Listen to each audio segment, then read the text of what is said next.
Приятели, ако ви се струва, че тази сутрин съм малко по-рошева от обикновено или много по-рошева от обикновено, то е защото денят ми започна току-що в биофермата. Някога, преди много години, ежедневието на българина е започвало именно по този начин, с натурални продукти в именно такава атмосфера.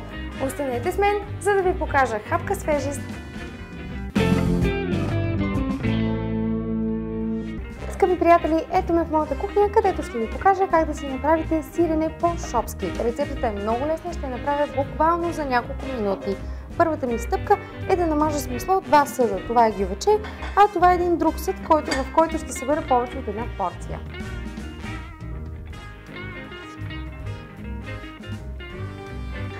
Тъй като маслото от биофермата е много вкусно, никак не мисля да го пестя и да бъде икономична с него. Парченцата не разтопило се все още масло, нека си останат вътре в съдовете. Следващата ми стъпка е да взема това прекрасно сирене и да го подредя, предварително съм го нарязала на парчета, да го подредя вътре в съда.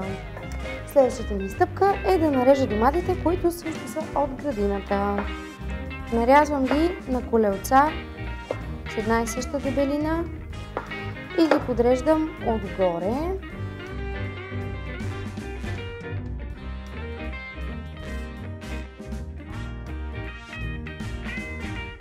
Посолявам ги, като съм икономична със солта, тъй като имаме сирене, което е солено. Следващата ми стъпка е да взема по една чушчица за всяка порция. Това са люти чушки от градината и да я цепна по следния начин.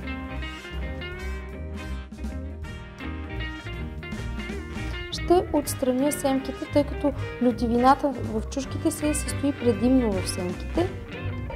Ще отстраня не напълно всички семки, но колкото мога ще премахна. Ако искате да се събудите и да сте напълно свежи, докато правите тази рецепта и чистите семките, можете просто да си пипнете очите и моментално да се събудите. И следващата ми стъпка е да добавя чушките вътре в съда. Те ще се запекат за 10 на минути на 180 градуса и това предстои сега.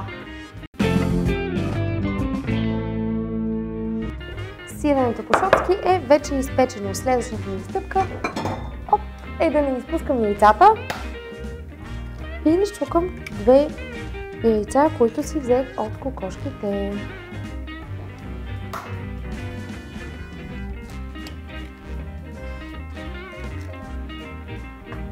След като съм добавила яйца от нашите любими кокошки, отивам в фурната да ги оставя за още 10 минути.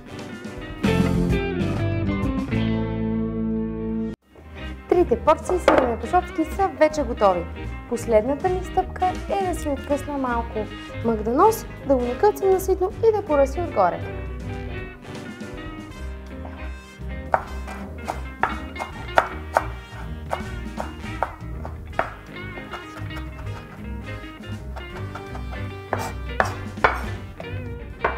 Последната ми стъпка, напомняйки ви да станете фенове на нашата Facebook страница Хапка свежест, е да сервирам.